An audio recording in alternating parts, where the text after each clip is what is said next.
Ladies and gentlemen, welcome to the Pro Wrestling World Talks with Dan and Mac.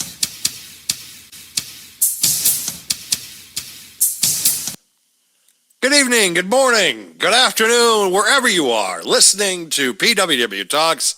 I am your host, Dan, still employed, and also enjoyed by my best friend who's still employed, and the co-host of this program, Mac.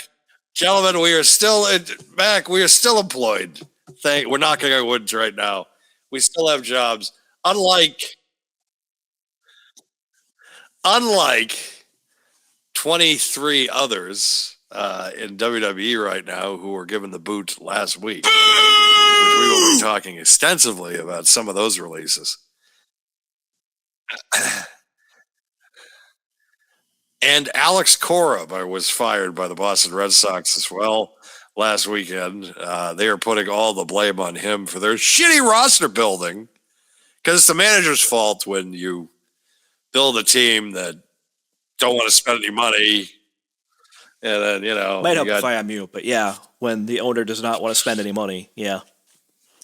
There's that. And then, also we need to kind of mention the fact of hiring that happened at WEI this week. That wasn't us. Damn it. Again, foiled again. Instead, they wanted to decide to go with a guy who was a WZ, or not ZLX. I think he was an ROR, or I think he was ZLX, actually. I don't remember, actually. It was one of them, or it was ZLX or ROR. Couldn't remember because he was only there for 6 months. Only 6 months, and then they just said, "You're gone." And that, of course, was the second chair of Toucher and Rich. Rich Certainly, who is now the afternoon guy. They fired my pal Fitzy. Good old Fitzy. They fired him, gave him the boot again, and decided they were going to bring on Rich Certainly, Ted Johnson, and some other guy I've never heard of before. Just for the pronunciation's sake, because we probably have people listening outside of the Boston area. It's Rich Shirtlieb. Used to work at WBCN in Boston. Shirtlieb. It's got a Shirtlieb. Pretty sure it's a B at the end, but yeah. Whatever. Then he went to Sports Hub with Fred Toucher, who was with BCN, obviously. And then he just... I'm just not going to repeat all the spiel, but yeah, he then went to either ROR or ZLX. I can't remember which one at this point either, because like Dan said, he was only there for 6 months. So now he's going to EEI, which is another Boston sports radio, and I don't know how to feel about it. I guess I still have Ted Johnson, though, so that might not be awful. It annoys me only because of the fact that it's just like... that it's not you. It's not me. So maybe, some people might think it's... What about me, damn it? You're just what about jealous. Raven? Exactly. Because I've reached that point in my career. It's just like, hey, it's my shot now, pal. And it's just like, can Rich do a better program than me? I don't know. Because he was he did mornings for he did mornings at a rock station, which is technically, in my opinion, Rich's A game, whereas sports, I feel like, is B game. And you're putting a guy who was the second chair as the lead guy in afternoon drive. Fine, it's not as important as morning drive, and also doesn't book as high or bill as high as morning where drive. He belongs, though. Like, I remember when he was in afternoons on BCN, and the show was fun. The show has not been fun for a very long time. Before he left, obviously. Oh, right. I feel like with Toucher and Hardy, it's just as good to be quite like it's just. It is just as it's good. Fine. It's fine because it's just. I feel like Fred is just somebody that could really work with anybody. And plus, Hardy is always somebody that I've enjoyed going back to the old BCN days. Dude, even if it was him and Wallach, it would be fine. I agree. Yes. Where Rich, I don't know if you can say the same thing. Because obviously it's proven that, with the last show that they decided to give him of like, oh, we have faith in this. and then you shit can them after 6. Which pretty much technically is like 2 books, because what people need, going inside baseball here in the radio business, only because I did it for a couple of years, where the books means is when Arbitron releases their ratings. And so that's every quarter. So when he was at ZLX or RR, he was there for 6 months. He was there for 2 books, which means that the billing cycles, you could really for two quarters. And that's when you can say, okay, this is what we can start charging him now for rates. And if the ratings weren't good, they're like, that ain't even worth what we're paying him. So forget it. And so they got rid of him out the door. The problem with EEI is they're competing with an established brand who everybody I talk to them, they listen to them, but they hate them at the same time. And that's Felger and Maz. Which that does happen. Because you do listen to them on occasion with, even though the crap that Felger got after the Roy Halladay stuff, that didn't bother me. I really felt he shouldn't have been suspended, nor should he have also gotten the amount of hate that he did, because of the fact it was kind of like old time, like radio situation. You know, it was something that Stern would have done and gotten away with it, but then Felger does it and everybody flips out on it. It's because people hate him, like you said. And yeah, it was selective. And I hate, if there's one thing I hate, it's selective outrage. If you're not going to do it with Stern and you're going to let Stern go on it, then you have to do it with everybody else. Because Stern is literally the top guy. He's the lightning rod. Where it's every controversy or whatnot, he's going to get hit with it. And if you let him skate on it, you can't do the same thing with Felger and let him and just bash him for doing something like that, because it's just the nature of the beast, guys. You're in, that's what Felger and Maz are. They are shock jocks in the radio, in the sports radio forum, which I don't think Rich is going to be able the capability of doing it. I heard some of the breaks he had this week, and I was just a couple of the clips, and I was just like, and I just, he just comes off as just like a dad joke guy, and it's just, this isn't the market for that. This isn't the kind of, I love, because everybody's just sitting there now and they're just like, really? Another Boston radio break again? Yeah, I'm sorry. But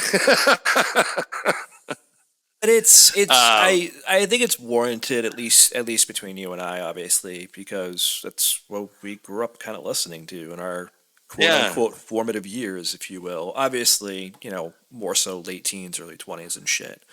But, we kept listening to them as they went to the Sports Hub, which was fun at times, like I said. But as the years kind of wore on, it was like, okay.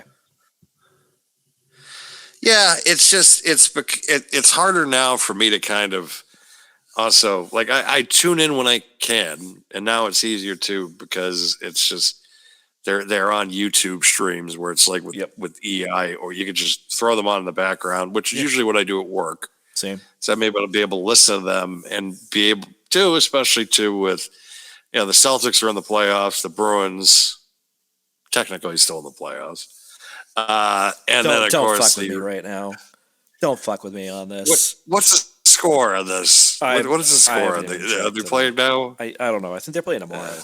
Because I know they were down 3-1 and now it's 3-2, and it's just like, oh god. But I'm gonna blame you if they make it out of the playoffs. I'm just gonna tell you that now. If they make it out tomorrow, you blame me every year. I don't blame you every year, actually, but this year you like reverse jinx them, and it's pissing me off. If they if they just fucking lost the other night, I wouldn't have cared. And now we're gonna watch Friday. I'm just like, god damn it. I know, that's the thing. Like, that was, you sound like me in 2004 when the Red Sox were down 0-3. I'm like, well, can they just fucking lose tonight so that way I can just get this over with? Get the depression going on for the next 6 months, and then they fucking just came and won 4 straight. And I'm just like, tomorrow, okay. Tomorrow at 7:30, Bruins and Sabres. That's the thing. It's like I hate losing to the Sabres. It's like, all right, all right, They can had we a come better back? record than the fucking Bruins did this year. Yeah, I know that, but it's the fucking Sabres. They haven't won I don't shit. disagree. I don't disagree.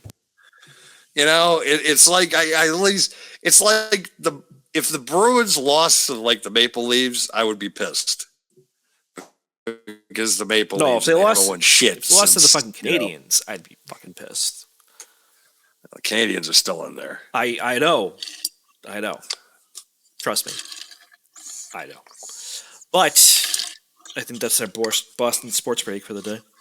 Yeah, I think everybody's just like, all right, we get it. All right, guys, thanks. But yeah, we need to talk about. It's funny. We were talking about it during the second night of WrestleMania with Booran about the possibility of Black Wednesday. And Black Wednesday came and went last week with no real cuts. There were really nothing was, and we came onto this program and we were just kind of just like, well, I guess nothing. I guess, and then literally the next day, What's funny? tidal wave came in. Speaking of that story, I remember him saying something about who he thought, and it was just the names were kind of dumb. I thought when he said something, but I was like, kind of like curious. And then Wednesday rolls around, and I'm like, oh, should I text him that he was wrong and that he's stupid? And then Thursday night rolls around, and I just got told, nope, it was a good thing you did not send that text. Yeah. Because we did the show Thursday, and then Friday it was like the tidal wave came in of just like, oh my god. And some of the names were not surprising. There were some people that still have jobs though that I was kind of just like the Viking Raiders. To be quite honest, I thought were going to be on the list, especially after the Obafemi kind of squash. I was like, are they going to get phased out? Yeah, they weren't really a team I was concerned about. I didn't know who to be concerned about in the tag team division. It just felt like it's bloated, but it's also you're not really booking them. And then I say that the Street Profits come back, but Yeah. I just maybe that's I saw one joke that it's because Montez Ford needs money for his new kid. Well, exactly. It's just like, look, all right, like, come on. I mean, listen, anybody that was in NXT around the time of Triple H, he has a thing for them, so whatever. But He does. at the end of the day, I wasn't overly surprised it was the Guns. Just gonna say that out loud. I wasn't surprised that much. I wasn't surprised. They kind of I think they got brought in really to kind of check that off their resume to kind of give them a championship run in WWE. I think there was a rumor that they were thinking about splitting them up, and they were kind of like that was a hard no for them. Obviously, TNA becomes an option for them. TNA is always going to be an option for them for those guys to go. Yeah, but them in AEW, Tony would pay them handsomely, and I think a Young Bucks, Motor City Machine Guns, Young Bucks, an FTR, and Motor City Machine Guns. So now it's like, okay, yeah, TNA would be great because they could work with the Hardys and all that stuff. That would be a cool, like, little kind of going back a little bit. But the inside, childlike wrestling fan of me, they need to go to AEW. Yeah. Because there's some things there that they kind of need to settle, and they kind of need to fulfill some, I guess, long-standing dream matches, because they proved in the WWE run that they are still really elite talents. And they were also able to get some time off, unfortunately. Because they should have been used a hell of a lot more than they were. Yeah, 100%. I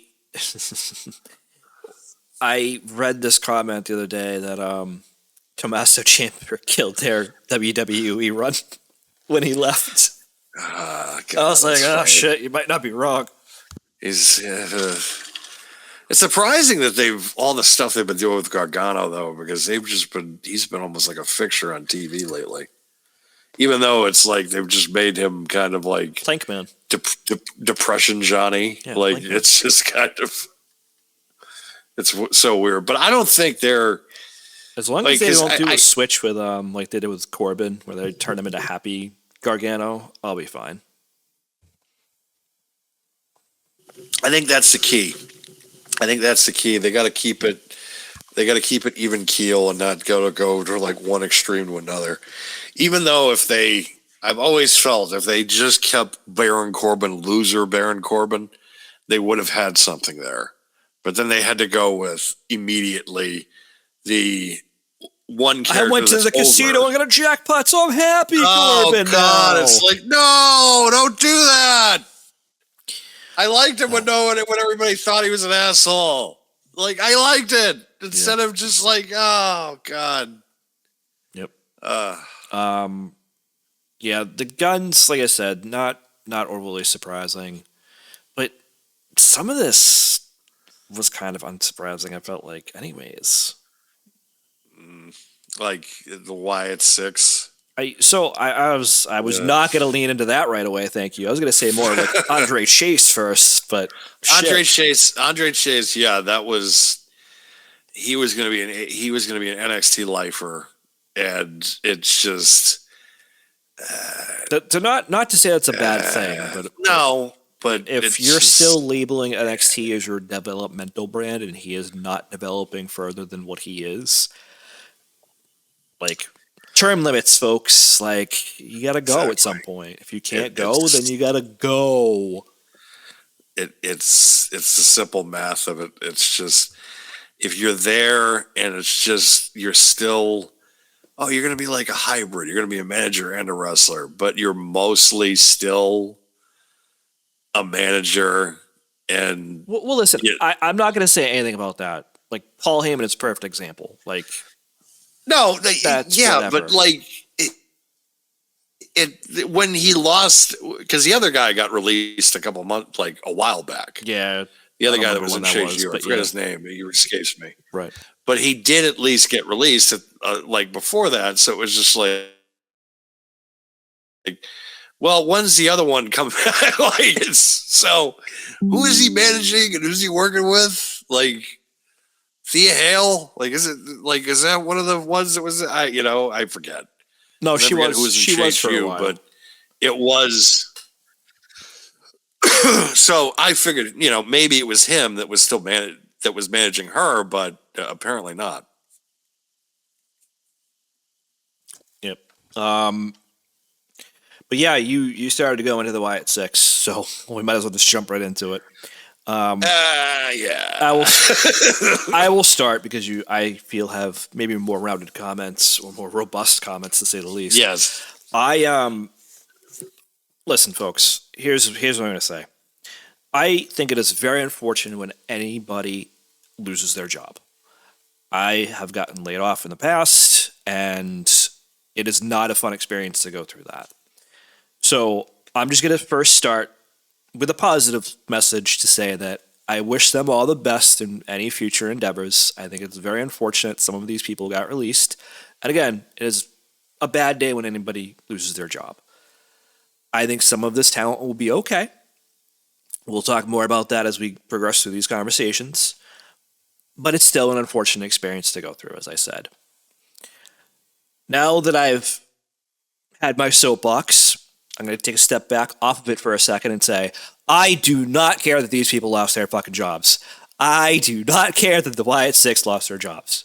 I think that it was such a very drawn-out story that you made me lose interest in the entire endeavor. I think it is a complete fucking disservice that Nikki Cross, ever since becoming Abby the Witch, did not wrestle one fucking match. And I thought the bullshit with this lantern was exactly the Undertaker's urn, and I didn't like it. Now that I've gotten a step back from that soapbox, just real quick, I didn't care. I wanted to like the Wyatt Six for Bray, for Wyndham. I really did. I wanted to give it a chance. It just did not capture the same type of magic that I think anybody in the back was hoping for. And they drew this out way too fucking long. And I would have been fine if it was just Bo Dallas's Uncle Howdy. I would have been fine with that. Because I'm not going to sit here and say that any of that talent is top tier talent. I'm just not going to do that. I apologize for anybody that thinks so. That's great. I think they're great talents, but they're not the elite or the best of the best, if you will. But you did a lot of these other guys a disservice by sticking them into this situation and into this stable. Bo Dallas could have done it by himself. You didn't need all this. And adding this vignettes that you did for months on end of just this, old kind of VHS style tapes. Just tell me why. Just tell me why. Nobody cares. Dotson, we got Dotson here. See? Nobody cares. Anyways, I digress. Sorry if I took the thunder out of your sails there, buddy. I apologize. Hell no. God, I was laughing, especially when you're just like, I don't care. Yeah, I don't. Because I fucking just don't. Because I shared the same sentiments that you did. And here's the problem that I'm going to have is I'm somebody that's going to kind of be more blunt about the issue and just say it about, look. I thought I was pretty fucking blunt. You were, but I'm going to probably bother some people with my comments because I tend to just kind of, look.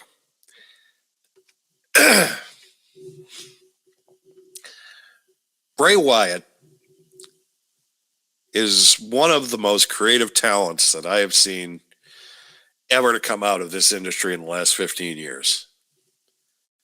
As far as creative characters is concerned, it's unfortunate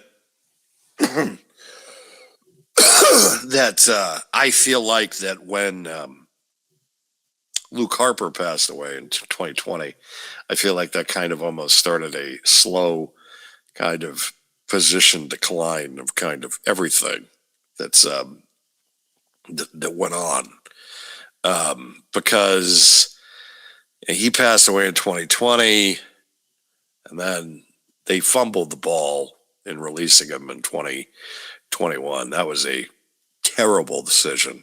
They rectified it, brought him back. Unfortunately, health issues led to a very, very early and tragic demise. Same thing that happened with Luke Harper. I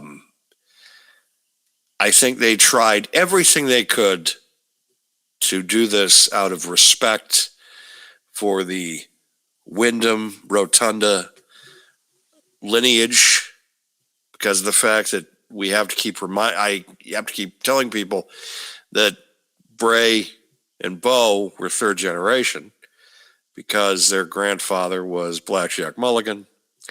Their uncle is one of the all-time best in-ring performers that I have ever seen in the history of the industry in Barry Windham. And then their father is Mike Rotunda, also known as IRS, which... I love how you gave that a shot real quick, by the way.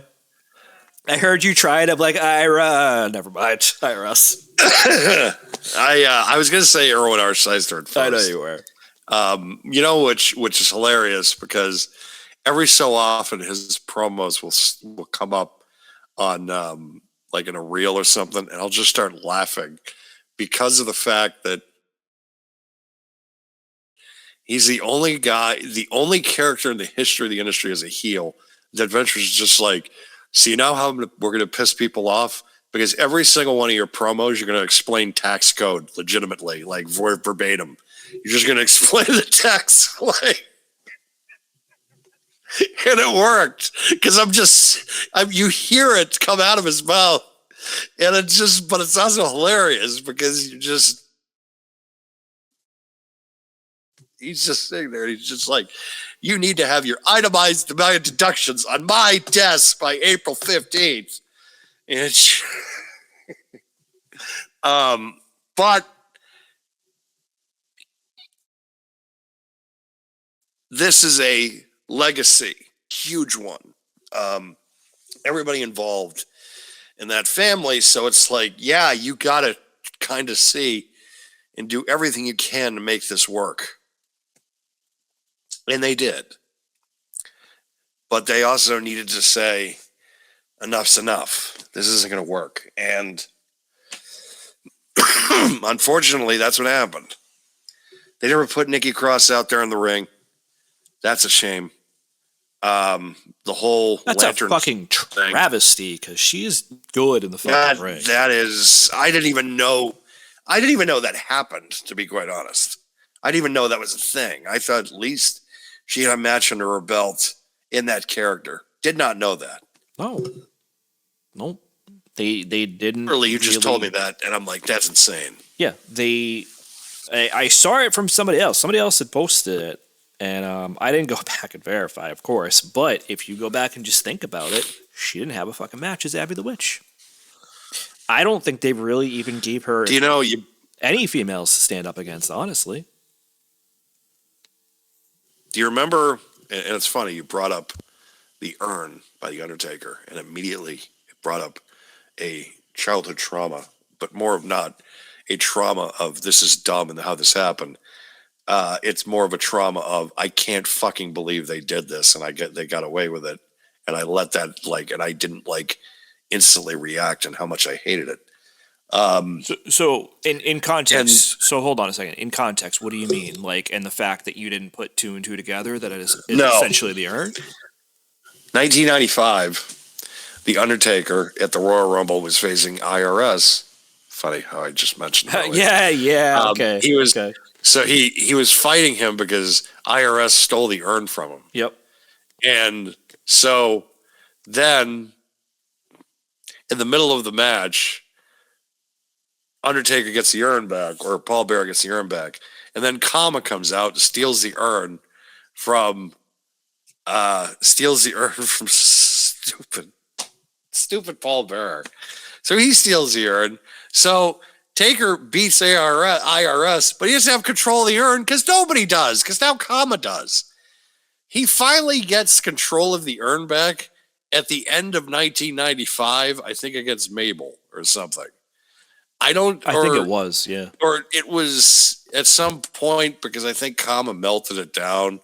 I think it may have been in the summer even or something. It was something stupid. But it literally went from, he's going to take it. Oh, he's going to get his urn back. No, in the middle of the match, it was stolen by somebody else. It's like, you've got to be kidding me. So all of a sudden, you just reminded me of that because of the controlling of the urn. I'm just like, oh God, 1995. Oh God, the lantern. They did the lantern with the stealing now? Oh my God. It's just 1995 all again. Oh, good Lord. So yeah, unfortunately, folks, the way I feel with Bray Wyatt in a lot of his creations are, good on paper, good start. Where do you go from here? And that's been everything consistently. That has been his characters. The Fiend, the original run with Bray Wyatt, even though it started out well, really well, up until he lost to fucking John Cena at WrestleMania 30. Can I maybe segue for a second then and just ask you this question that really just popped into my head when you said that? It just popped in there. No, yeah. I'm being serious, though. It literally just popped in as you said that. So when you said, where do you go from here, do you think that is a WWE problem as a whole? I'm not saying just for the Wyatt Six or any one specific talent, but I can think of just so many examples that they've done a storyline and it's like, where do you go from here? The problem is, And I don't know if this is a problem that was created in the Monday Night Wars, and they haven't been able to figure it out since, or if it's a lot of it was egos now, or a lot of it now is placating to a lot of talent, things of that nature. Because now everything has to be almost, you almost feel like on TV now, everything has to be 50-50. So you can't have this this entity and what the Fiend was, or Bray Wyatt was, go in there and eat everything and just eat everything. Even though it's kind of what Roman did. But Roman did it differently because of, the power of the bloodline. Because it was more of like a mafia boss situation. Because he had his consigliere and with Paul Heyman. Then, of course, he had, his captains with the Usos. And then he had like a Soldier and Sami Zayn, or just kind of like that. That's where it kind of worked with, where it's just like you had the Fiend, and it's just like, yeah, it was a combination of, I think, but also, or it's led to been believed that when Triple H in the documentary, when he was talking about with Bray Wyatt, of like,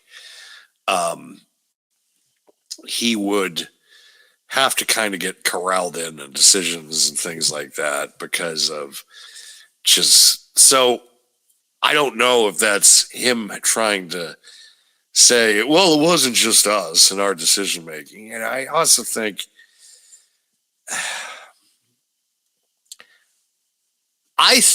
everybody was making the comparisons to Bray to The Undertaker, and Vince, I don't think, ever wanted to put The Undertaker, out of respect for the character and also out of respect for Mark Calloway, the person. He never wanted to put somebody on the same level or on the same mantle as him. And I feel like that with Bray, and I think too, he probably lost patience with him on his character. Bray was also somebody that was sensitive, at least came across as sensitive, and probably didn't like the harshness of what you were dealing with when you were dealing with Vince McMahon, who could sometimes be, God damn it, what the hell is that out there? What, the Chamber of Horrors match, really? I could have just booked out of the goddamn Sears. Actually, I was coming up on my Wait, I don't know. Hold on today. a second. Hold on a second. It's funny you say that when this man booked a Boneyard match. He did, but he also did the same one with he also did the Firefly Funhouse match, the same That's true. WrestleMania with John Cena. Yeah. Sometimes it's worked. Sometimes it has worked. Those times it definitely worked. They figured it, and to think they literally had no time to do that and were thrown into it. I'm just like, yeah, we'll do cinematic matches. Even though with the other one, it was like they actually had time. They had a production plan. Correct. And they were terrible. Were those True. just were kind of thrown together of just like, so what are we going to do here? And they just do it, and it just works out brilliantly. Which that seems to be, I think, that always seems to be WWE's strong suit. Sometimes when their back is up against the wall, which you think about that with WrestleMania this year, because WrestleMania night 2, their backs up against the wall, and it was like, because of the criticisms for night 1, and everything was better. Everything was better. And that has always been my one thing with WWE, of most of the time when their back has always been up against the wall historically, they have always come out ahead or always been able to silence the critics. And that's always given me hope with them. It's like, they'll give me something. I can just sit there and just keep it going, which they did at WrestleMania at the main event, especially where it was just like, this is why I love this. This is exactly why I keep going with this. This is why I'm currently looking at 3 shelves of crap. Some would call crap. I can at least call it crap, but let's face it, folks, it's crap. Like, in the end, it's crap. But it's my crap. My crap, god damn it. God damn it, it's my crap. But, and the funny thing is, I'm actually thinking about getting out of the Bray Wyatt business. It's like the Jey Uso business. It's just like, because in the end, it's like, I thought he was a great character. I thought he had some revolutionary stuff. But I can't remember one match. There were a couple that was like, that was good. But there wasn't anything that I was going to sit there and be like, that I probably would rewatch again. I thought, like a handful. I mean, listen, I'll say it this way. I thought that if it was just him and maybe 2 other guys, like how he started, I think he could have done good things. But much like this stable, if they brought him, if he was still alive, obviously, and they did this stable, I'd probably hate it just as much. Oh, I would do. I didn't care for it. It didn't resonate with me. It didn't connect with me. I thought as a small tribute to Bray, yeah, give him the chance. And I just felt that it never really truly felt like it was Bray. No. And it sucked. Like I just one more thing, I apologize. No. I like the talent that they had. It's nothing against the talent. I just hated the position that the talent was in. And I feel bad hating on them for that, because I do think that Dexter Lumis, Joe Gacy, and everybody in that stable were good talents. They just got stuck with a really shitty gimmick. I kind of have to say it that way. I'm sorry. Like, it is. They got saddled. They did. And they got saddled with tough situations that, I mean, I think each one of them is going to do okay. Especially Nikki Cross. I think she's going to do great. Same. Wherever she ends up. Especially, too, where with all the time off she's had in the ring, she's going to be able to kind of tear it up and wherever she ends up. Yeah, because that's the thing. It's like, yeah, she's not out there, but she's still kind of got the timing in, because she's still out there every night watching how everything's being done. So, yep. I don't know. Yeah. She's 37. I didn't know that. I thought she was a little bit younger. Not that it would matter anyway. She's still got years left if she wants to do it. Especially with, like you said, she's been out of the ring long enough. She's definitely well rested. She'll be fine. Yep. All right, so I'm just going to kind of rapid fire through some of these. We'll talk about the bigger names in a few minutes. So Apollo Crews. Sure. He'd been there for quite a while. Not a shock. Really wasn't on TV for a long time. Not a shock. Funny enough, I saw an old picture of him with a very young Trick Williams as like an escort in the ring with him, or a bodyguard or whatever. Oh, yeah, I saw that, yeah. That's been funny to watch. We already talked about the Wyatts. Santos Escobar, we very lately touched on. Hasn't been on TV. Might be nursing an injury. We don't know. Funny enough, he just re-signed with them, though, so... He was as good as gone, and then they re-signed him, and then he got hurt. And then they were just like, well, we're going to get ready anyways. It's like, you fucking kidding? Yeah. It's like, you just wasted all that money for like 6 months. Yep. And then, you know, because you could have let him just go elsewhere. Yeah. Yeah. We kind of touched on it, but Andre Chase was another one. Yeah. Speaking of injuries, Zoe Stark. I think we very briefly touched on her. Kind of snake bit, I feel like she snake bit. Yeah. Honestly. You know, she got hurt. Couldn't get anything going with her. Not saying that Not when her fault, they by the did way. get it. Not her fault. It's just they just couldn't get anything going. Yeah, like fucking whatever it was, Pure Fusion Collective or whatever the hell it was. Oh god. I felt so bad for all of those Your women. favorite stable ever. That is your favorite one ever of all time. I am surprised I remember the name of it, actually. Because I was Every about to, week, I you was would just be actually, like, I literally almost called them, and I'm not trying to be offensive, but it was the name of the stable, PMS. I almost called them PMS at first, and then I was like, oh wait, Pure Fusion Collective. So that shows you I thought it was where my brain is, maybe, but also the fact that I totally just was like pulled it out of thin air that I just remembered it. So I thought it was going to be the organization from Jay and Silent Bob Strike Back. I thought it was gonna be I PETA. thought we were naming it that. I thought it was gonna be PETA. Oh yeah, We yeah, are the we Commanders. are this. Yep.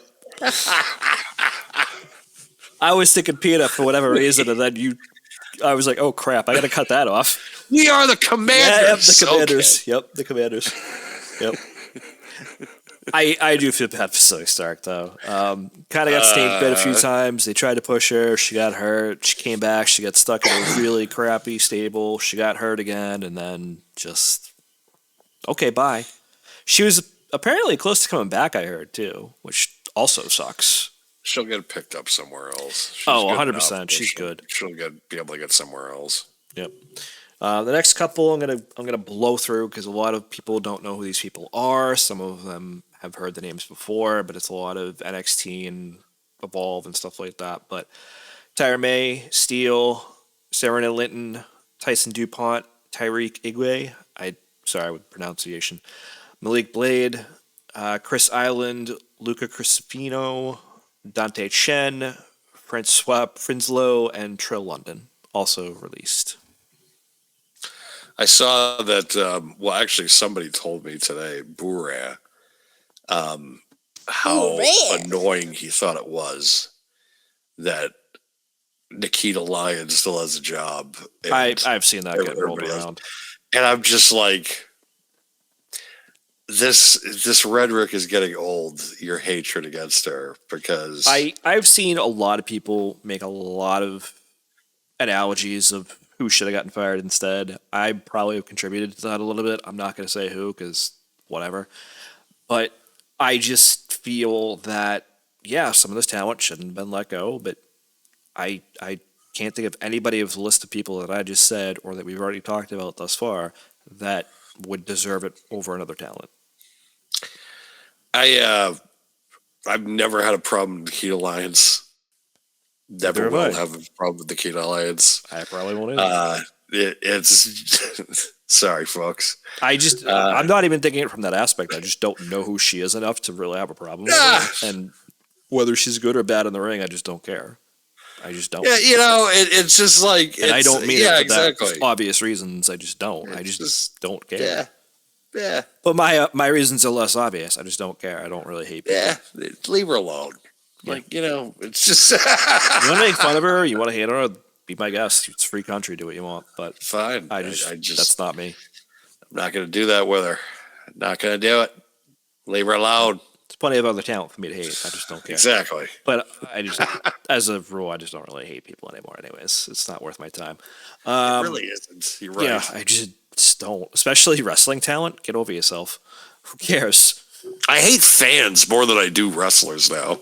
I'm in the same boat. Like that's where I'm at with like wrestling. It's like their talent. I'm like, I don't like you, but I hate the fans more than I hate you. Like that, I hate the talent. Yep. Like it's just gotten to that point, man. Yeah. If you don't like them, that's good. Just shut up. Either enjoy it or don't watch. I just don't know what to tell you. Leave her alone, people. Leave Nikita alone. Yep. Who they should have left alone, speaking of maybe more prominent releases, was Alba Fire. Yeah. Because how dare you take away the Secret Harvest? How is Chelsea going to... Chelsea needs her protection. Unless Piper's coming back, but I haven't heard any change in her I haven't medical heard issues. any change in her status at all. Yeah. So, who knows? But, yeah, I didn't like taking away the Secret Harvest. Didn't like that at all. That's just a bad decision. Yep. Just because now it's just like, where's the protection? Yep. But but bad idea on their part on that one. Unless you're gonna do a married duo and Maurice is coming back, you do the Miz and Maurice against those Matt Cardona and Chelsea Green. I'd be okay with that too, by the way. But I somehow think that's not what they're gonna do. But well, like Miz and Maurice are dealing with something else right now. that is very true. They need to go get their daughter's bike back from Danhausen. Love that Danhausen. The other, a couple more releases we'll talk about. So I heard this was for the third year in a row. I at least know that it's the second year in a row that a married couple has gotten released by the company. Yeah. Well, I can't remember the first. I can't either. I saw it. Somebody posted it. I forget the names they posted, but I do know it's at least the second year in a row. They didn't get released. Their contracts expired. Which last year, I thought they were released. No, their contracts just didn't renew their contracts. I guess they just have the unfortunate aspect of being around the same time as releases. Then maybe because it was. Yeah, their contracts just didn't renew. They didn't renew their contracts. This was just straight up, you're fucking fired. Which Zelina Vega, this has happened once before. I don't think she'll be getting that phone call again anytime soon, just because of the fact that every time she would go out there, she would get literally no reaction. So let me ask you a question. If we go back to Backlash, ironically enough, 2 years ago, they were in Puerto Rico, and she had the match with Rhea Ripley for the championship, which she lost. Do you think that was the loudest reaction she ever had? Pretty much, yeah. Which is unfortunate because it is.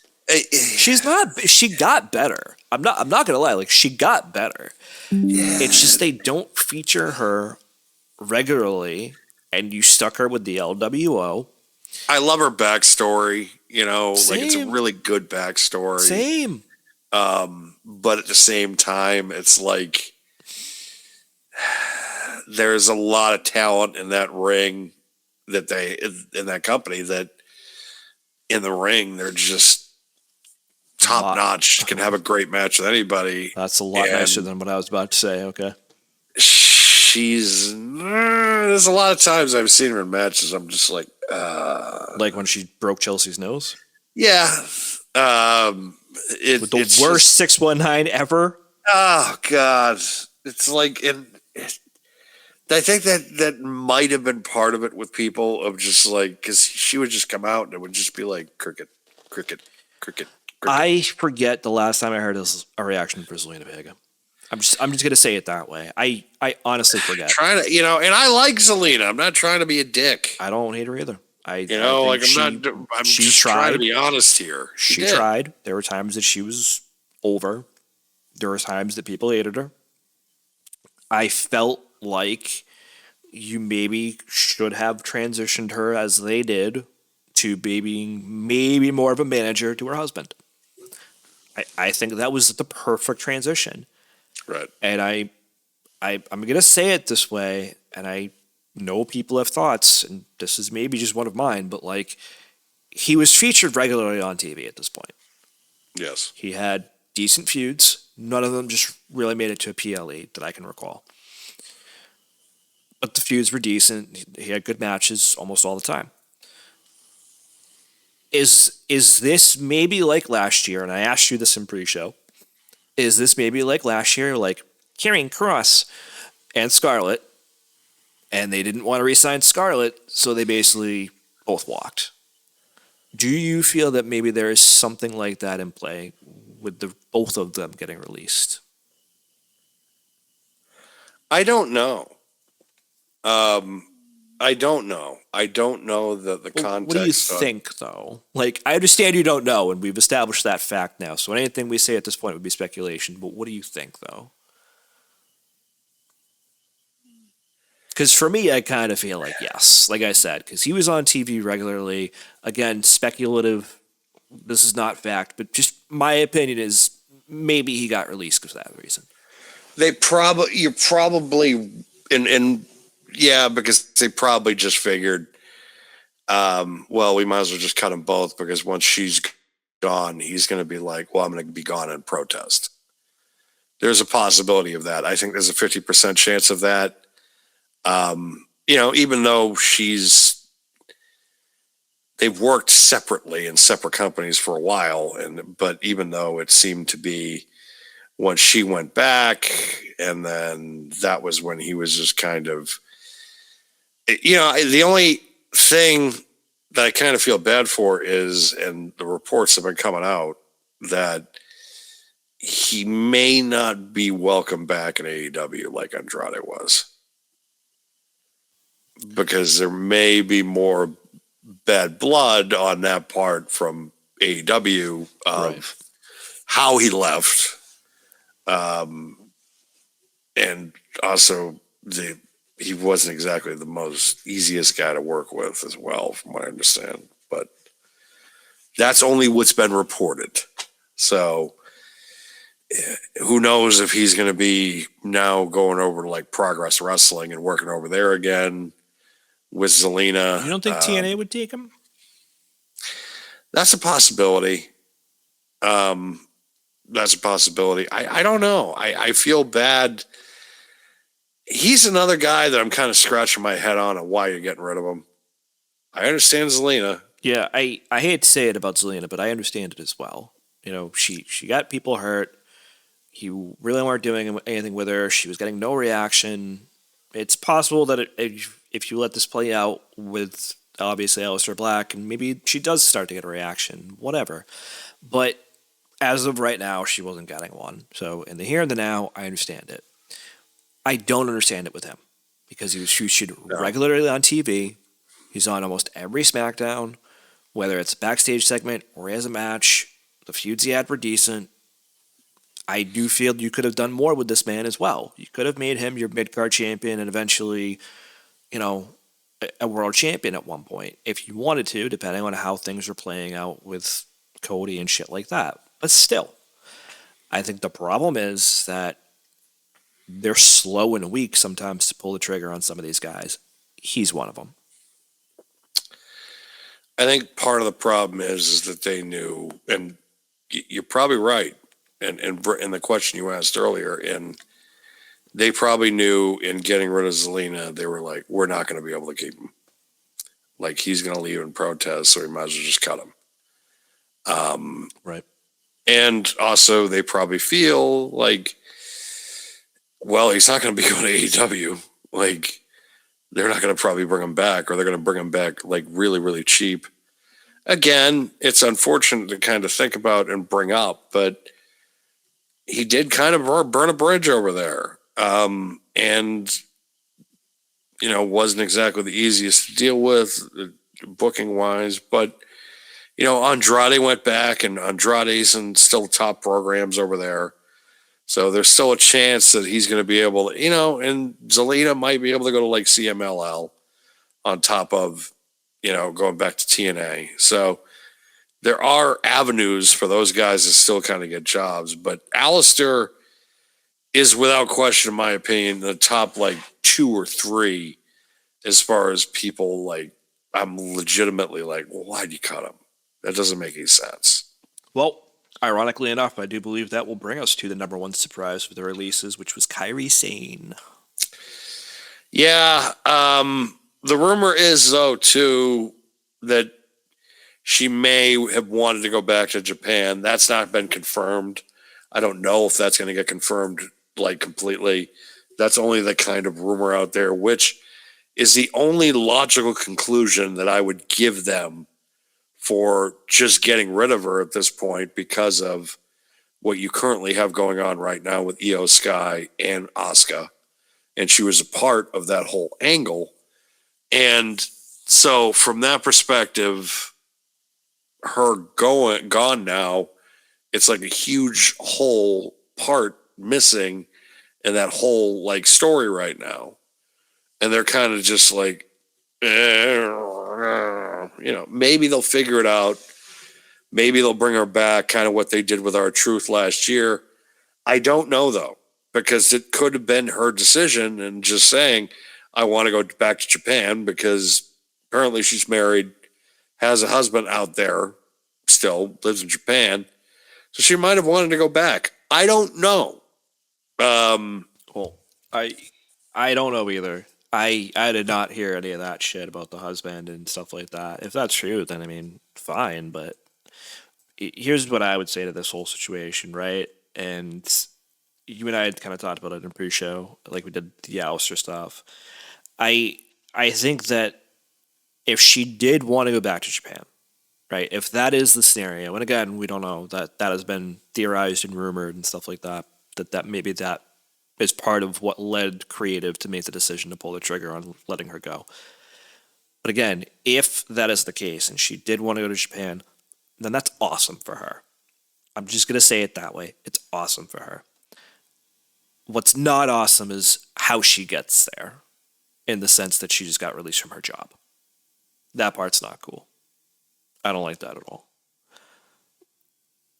I think, though, for me, if I was WWE, TKO, I would ask her, I'd be like, what do you want to do? See how she feels. See if she just wants time off. Maybe she wants time off more regularly. She's on TV every week. Maybe she, wants to finish her storyline with Asuka just because it's the one last thing that she wants to do, and then she wants to go back to Japan. Give her that opportunity to do that then. Don't just let her go. That's the hard part that I have with this, because the optic of just letting her go, to me, first of all, does not make sense. And second of all, just kind of sucks. And I did hear that we want Kairi chants on Monday Night Raw. They were faint, but I heard them, and I was really happy to hear that. I get kind of numb to these releases now. Kyrie being released was annoying, definitely. It's one that really doesn't make a lot of sense to me unless she made the decision kind of just saying, I want to go back to Japan, which, again, great for her. She wants to go back. Again, you could have just told her, though, could you give us until the end of the month or just like after Backlash or whatnot? Because now it's just like you're in the midst of the story with Kyrie and with Io and Asuka, and now Kyrie is just completely out of the story, and they're just like, she's gone. It's like, why? Like, yeah, it doesn't. But it didn't why? make any sense to me. That angle had been like one of the bright spots of Raw for a long time. I'm just gonna say it that way. You get a lot of backstage segments, like the backstage segments with R-Truth and the Judgment Day was fun. The segments, obviously with Sami Zayn and Roman Reigns was fun. But those are done. Those are over. Now we're getting Kairi Sane and Asuka and whoever else backstage with Asuka yelling Kairi at her in the most obnoxious ways possible. Was funny. And it got over. And people had the sympathy for Kairi. And then Kairi would attack Io and the sympathy would go. But then she would get yelled at again. So people would feel sympathy again. It just went so many different ways. And to see that pretty much the week that she gets released, it's going to be Io Sky and Asuka at Backlash. Yeah. Just, to me, felt so crass that I'm like, are you guys fucking serious right now? Like, this is what you're doing? They didn't even get booked on Mania, for Christ's sake. Exactly. We're not going to book you at Mania. Any of you, really. But, we'll give you Backlash, but Kairi's going to get fired. Like, what the fuck, man? I don't really ever wish ill on anyone, and I kind of mentioned this earlier, but I kind of do wish ill on TKO, and I hope that Kairi Sane brings some of the talent to wherever she ends up, because that I felt like is the biggest dick fucking move ever. But to top all of that shit off, on fucking Monday Night Raw, Joe Hendry, might as well talk the segue into the call-ups now, has his debut in concert singing a song to fire Logan Paul. Within 7 days of you just fucking releasing talent, by the way. Yeah, and Joe Hendry is a part of the main roster call-ups, which the annual event, which seems to be their deal now, because it's just like, oh, well, part A will be we're just going to get rid of everybody. Then we're going to call everybody up to the main roster. And then we're going to hire all the new talent to just be all the new roster people, and they're just going to get called up to be on NXT. And that's how we're going to do this. And that's how this week went. Because watching everything, it was just like, well, here comes this guy now, here, which Joe Hendry, yeah, I get it. Like, I get it. I get why he was this thing for 6 months. Why he became TNA champion at one point, why he got him in NXT, why he had the WrestleMania moment and all this stuff. Fine, great. It'll be interesting to see what he's, because if Danhausen is successful as far as comedy like performers right now, right? Like Danhausen is extremely successful. Like whatever they're paying him they're getting a bargain. The amount of money that they're getting, hold on a second. Hold on a second. I need to say this, and there's a funny reason why I'm cutting you off. It's not overly serious, but stop saying Joe Hendry's name in the same sentence as fucking Danhausen, please. Because if you jinx that shit, I will lose my goddamn mind. If it is Joe Hendryhausen, I'm gonna fucking puke. I'm not trying to ruin it for good. So stop trying to wish that into existence by saying either of their men. He's too fucking busy with the Miz right now. So he's just trying to make it Miz House. Fine. I'd rather anything but Joe Hendryhausen, because holy crap. I mean, he stole my daughter's bike. Like, he's just... I love that man that threw this man a 20 into his coffin as he drove by the way. That shit was fucking awesome. Danhausen got his motherfucking human monies. That was awesome. Whoever that fan is deserves a cold beer, man, because that shit was awesome. He is... and then you're hearing all the stories and you're seeing the videos come out this week of social media. Like, Steph is sending me social videos about Danhausen, and she again cares nothing about this industry, but she's just hearing all this stuff about Danhausen, seeing all this stuff about Danhausen, and seeing all the kids with Danhausen. She's just like, okay, this is starting to get really kind of wholesome and stuff, and That's not Joe Hendry, though. Like, Joe Hendry is the complete opposite of... Like, Danhausen brings out the best in Joe me. Hendry is a fucking meme. Oh, I'm sorry. He's a fucking meme. That's it. That's all Joe Hendry is right now to me. If you show me that I should care about him, I might start to care about him. But right now, he is a fucking meme to me. That's it. I'm sorry. He just is. I don't find anything captivating about this man right now, except that he can fucking sing a song and play the guitar. Great. Bring fucking Elias back, and I get the same fucking thing. Bring him back. I don't give a fuck. That's all this gimmick is right now. And the fact that you say his name and he appears. Cool. So if I just...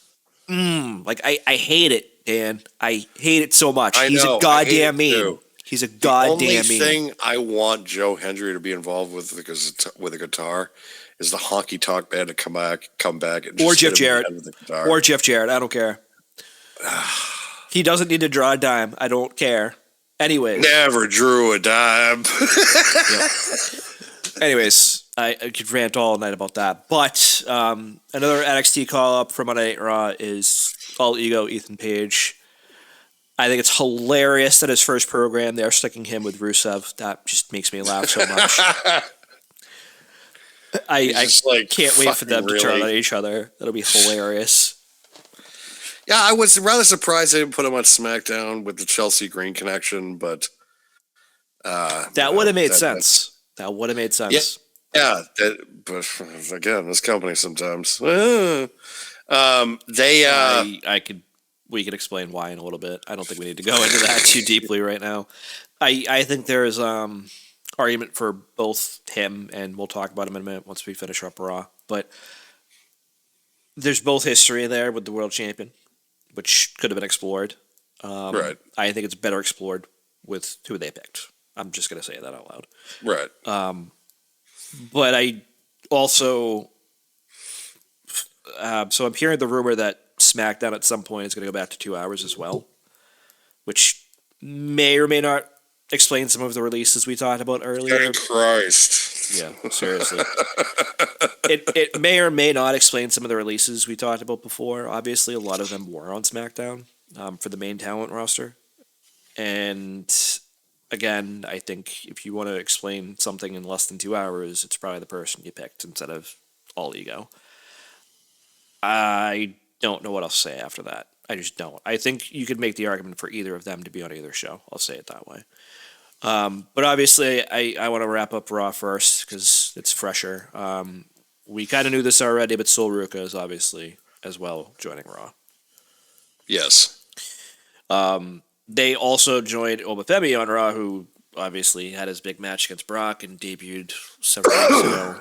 But it's now official that he's obviously on Raw as well. So, yes, now he has an open challenge because that makes complete fucking sense. I'm all here for it. But you know what? Who else can do that but him? I get it, but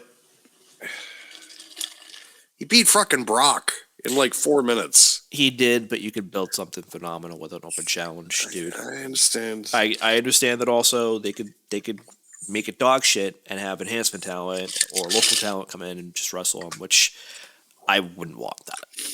I'm gonna be honest with you. Who I want next is probably somebody like Otis for him, who is a truck, and it'll be fun to watch him get destroyed by Oba more than a local talent will.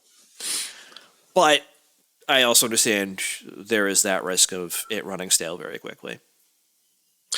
That's the problem.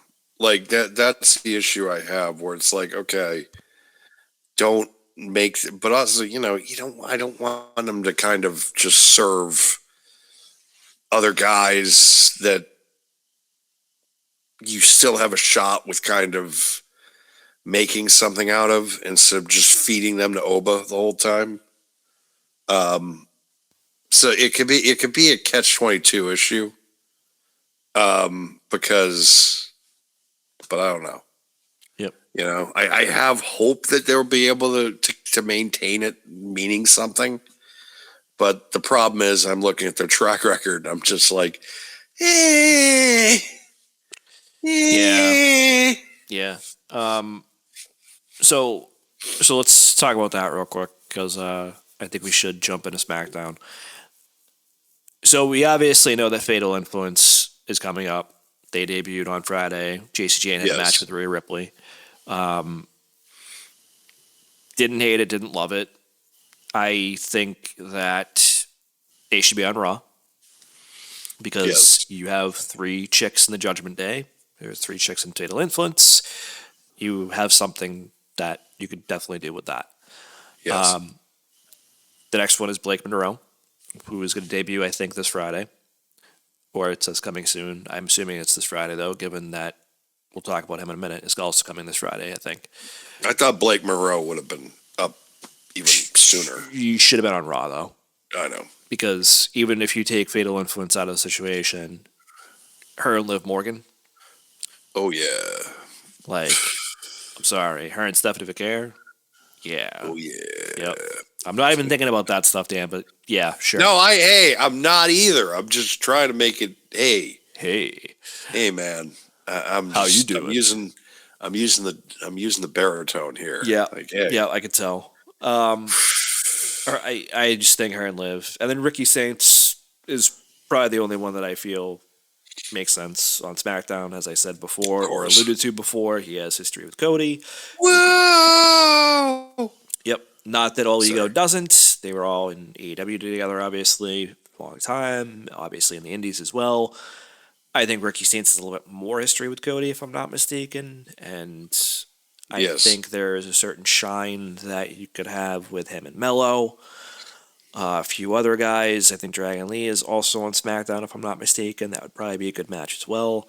There's other talent that could, I feel like, that are on SmackDown that could mesh with them. So I don't hate this.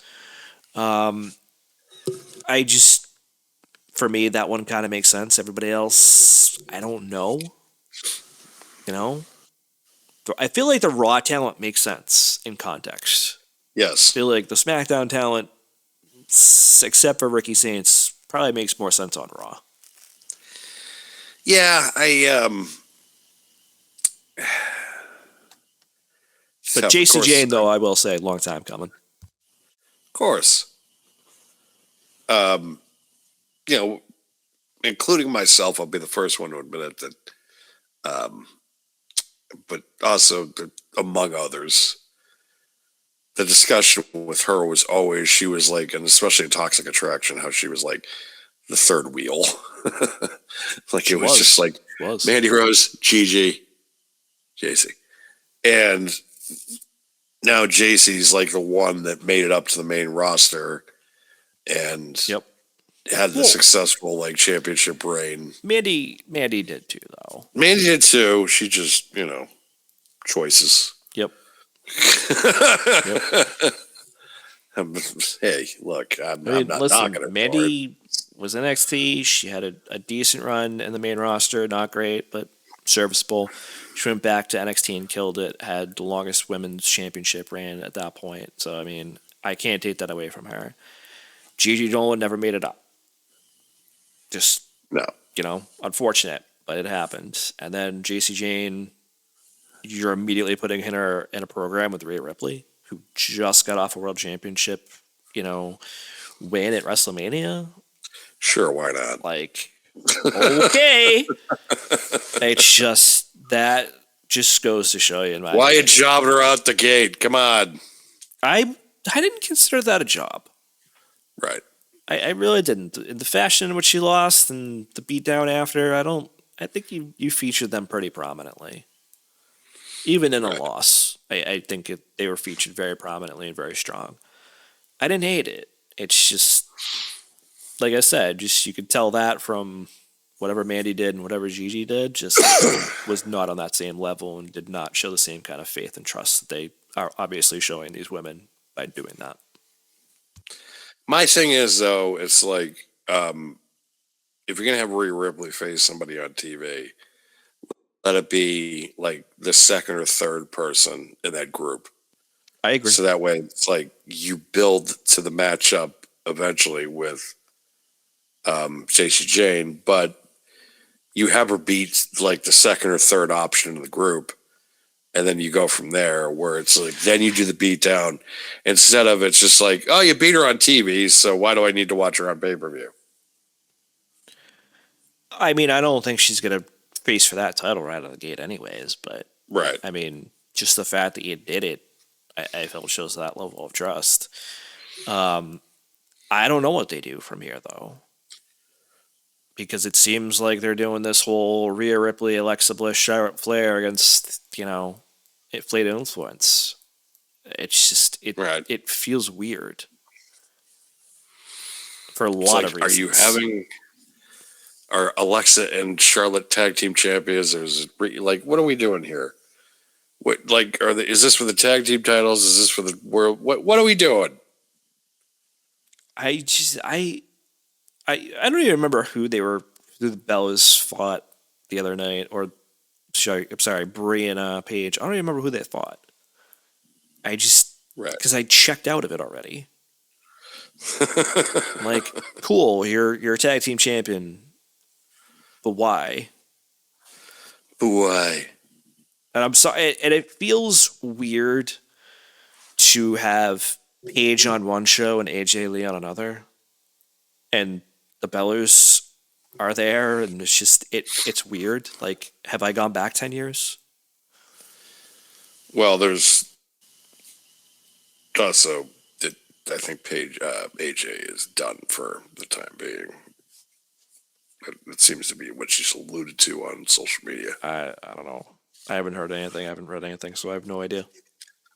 Well, it's just she kind of made like a social media post and thanking like Becky Lynch and going out like thanking. She did that fans, after she did that after WrestlePalooza too, though. right, but which is true. I mean, but I don't know.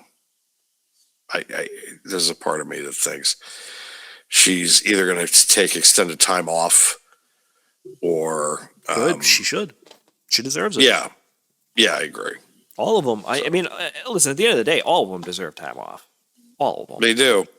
So I mean, I'm all for that. They should get time off. They should take rests. And I've said this in the past, where if you take some time off, you get a little bit of a reprieve and you get to reset your character a little bit. It's not a bad thing. You know, and listen, Raw was in, I believe it was Laredo, Texas this week, and apparently that's Roxy's hometown. She got a great ovation, great reception by the crowd. She's been, not heavily featured because she got, I believe, surgery for something, and she got a great reaction, like I said, and you now can paint her as the sympathetic character depending on what you did with Finn Balor. And then you could do something with the Judgment Day, maybe potentially turning, and who knows if Sol Ruca plays a role 'cause she's new, and who knows if somebody else does. Who's to say? But you have a built-in storyline now that you could feature prominently. Right. It's just, I just wish they did some of this on the lead up to WrestleMania versus after WrestleMania. There's obviously, and this is kind of going back to what I asked you earlier about, do you feel like there's always a direction? And I feel like sometimes there isn't. No. And it's that, what's next? And do they know what's next? And in some cases they do, but obviously, how far out they start thinking like, oh shit, where are we going now? They don't think about that. I always go back to that South Park episode where they were talking about how Family Guy gets their creative ideas with the whales and how they would just come up with like different combinations of things, and that would be like their cutaway gags. Right. I feel like that's WWE's kind of going to be selection process now for like creative ideas, because it's just been completely wacko jacko now for like just some of the stuff. And I get it. I feel like that's kind of how they went with the releases too, of just like, well, I'm not booking them right now. So, it's like, I'm not booked. Well, you're released. I'm not booked. All right. I think it's just so weird. And I saw this speaking of memes from earlier, actually. I saw this meme of Triple H as a clown, of course. And it was because it was a picture of, the credits where it's like executive producers, Paul Levesque and Lee Fitting. And underneath the two of them, it had one of the AI names. I don't remember what. Maybe ChatGPT. Oh, yeah. Maybe Grok. I don't know. Open AI. Yeah. And it's just, I wonder if there is any credence to that. I really do, because some of this, when you kind of regurgitate stuff at a lot of levels, like you start seeing stuff that is like, AI says this, and it's literally written by AI, and it's obnoxious. But when I then watch WWE content sometimes, I do have to kind of wonder, like, is this fucking written by AI? Like, what the fuck are you doing? And I know, obviously, there's a creative process, and I know that there are times where you write a show for so long and you get burnt out and stuff like that. How many shows have gone as long as they have? Not many. So I get it, and there's obviously tropes in wrestling, too, that you're going to follow. But I really sometimes look at some of these storylines at face value and just have to ask that question to myself, like, is this AI? And going back to our conversation earlier about the Wyatts, it's like, why are we stealing a fucking lantern? Who gives a fuck? Why is this the Fucking urn, lantern. guys? This is not 1995. Yeah. Okay. And I felt like they also used the vehicle to use the freaking lantern. I keep wanting to say urn now. God damn it. The lantern to get Tama Tonga to start turning. I'm like, okay, I'm fine with that in context, but why do you still have the fucking urn or lantern? Who gives a fuck? It's a goddamn lantern. I really look at it like, what are you doing? And then I go back to even before that, where you have Road Dogg and his capacity is, creative. Okay, so what is Chelsea going to do if she wins? Who's she feuding with? The same women. I really wonder. No-brainer. How much of that shit is just they don't know what they're doing, so they're going to AI because they're out of ideas. And it makes me wonder if all the people out there that say Triple H is cooked, it kind of makes me wonder, are they right? I mean, it's hard to tell. I've always said I'm afraid now to apply to them because this is what'll happen. Knowing my luck, because I just bought a home and all this stuff, that's when they decide, hey, we're finally going to interview them. That's when I'm going to be like, all right, number one, now I know they're desperate if they're taking me for an interview.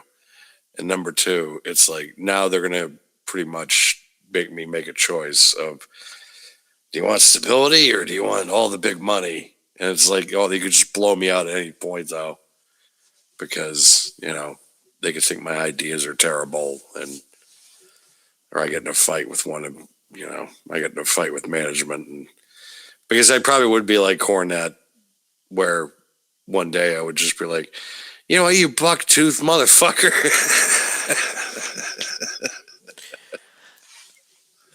I don't think I would get to that level, but I would probably be in a meeting. And this is just me. This is just my personality, especially lately. I feel like I'd be in a meeting with them. They'd be telling me the idea, and then I would be asked, "What do you think?" And then I would probably give the Tommy Boy line of, "Did you live under power lines when you're growing up?" or at worst, be like, "Are you fucking stupid?" Because I really like just. Let's go back a couple years. Jey Uso is going to win the Royal Rumble and he's going to win WrestleMania. He's going to win the title at WrestleMania against Gunther. I would literally look at this man and I'd just be like, are you fucking stupid? Who wants that? Literally, who wants that? There's two people I know in this room that want that. They both should be fired. Like, yeah. I think that would probably be the next thing out of my mouth, actually. I just it's both should be dumb. fired. It's dumb. And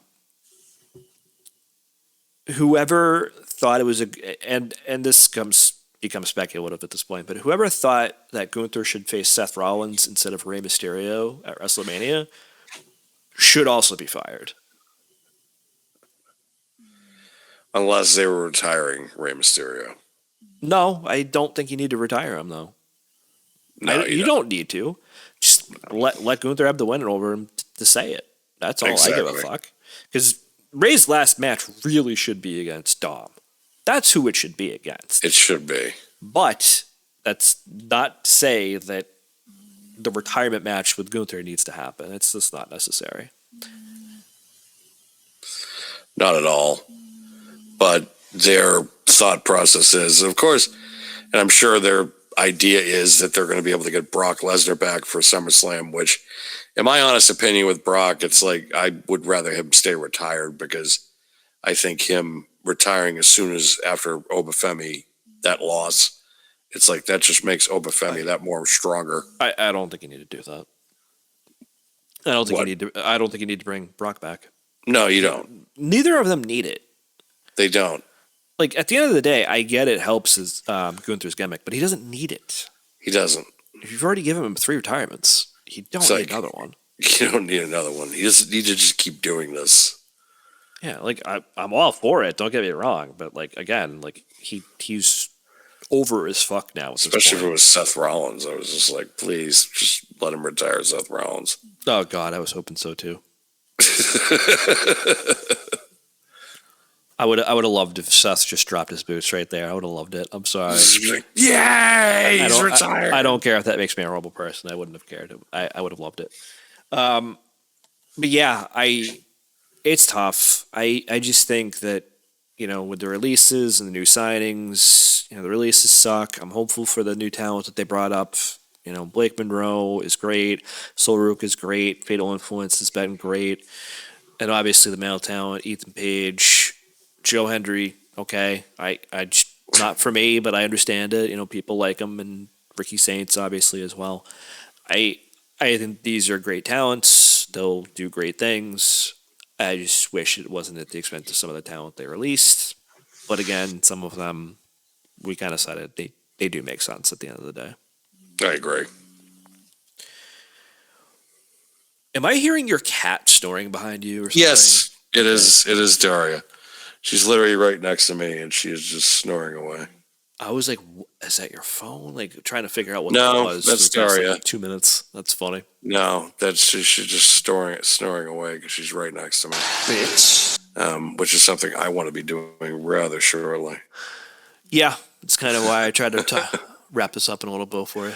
I think that to kind of, just wrap this up in a little bow for everybody. It sucks with the releases. I hate it.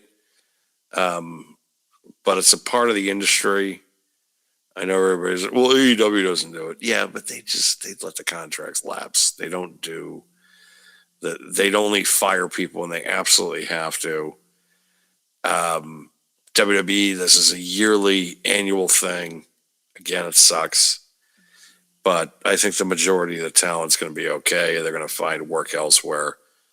Some of these guys that started out like on the lower end, that were part of the LFG program and all that stuff, they're going to have to take kind of a good look to see if this is what they want to do for a career. I know some of them have already kind of just said, yeah, this is going to work out for me. But, is this something they feel like they're going to be able to come back to and try to come back in the company in the next 6 months to a year, which is all in all possible. There is always a path to come back. I don't know if you're going to, if the road is going to be easier or harder nowadays. I feel like now it's harder, especially too if you were in the system before and you didn't make it. But who knows? Stranger things have happened. Sorry, my cat is really getting loud. It's just funny to me. It sounds like a cell phone vibrating to me. I don't disagree. Obviously, I think that when it comes down to it, I think most of the talent's going to be fine. Again, I feel like the most shocking one, ironically, is Kairi Sane. Some of them, Aleister Black don't really make a lot of sense to me. Kairi doesn't either, though. But no, as I said, some of them they kind of does from just the different aspects. I think it still sucks that they got released. Don't get me wrong. Yeah. But it is, unfortunately for the talent, it's still a business. They're still going to make their dollar too. So I know some of the comments I saw was the owner of TKO got like $26 million or something for the year. Oh, People God. made their comments, and I'm like, yo, he owns the company. Like, The Rock made like $900,000. Yeah, it is what it is. People are going to make money. Unfortunately, sometimes that means other people don't. It's a business. It's just, it sucks. I think that I don't like some of their business practices, but Oh shit. I don't like Amazon, some of their business practices. I don't like some of the Apple's. Like, there are plenty of brands, there are plenty of companies, there are plenty of leagues that I don't like their business practices. But that's just a part of business. Like, you can pick and choose who you want to do business with. And I pick and choose to do business with the people I want to do business with because it's Daria's making the decisions for me, apparently. Because she's just like snore, snore, snore, snore away. Snore, snore, snore.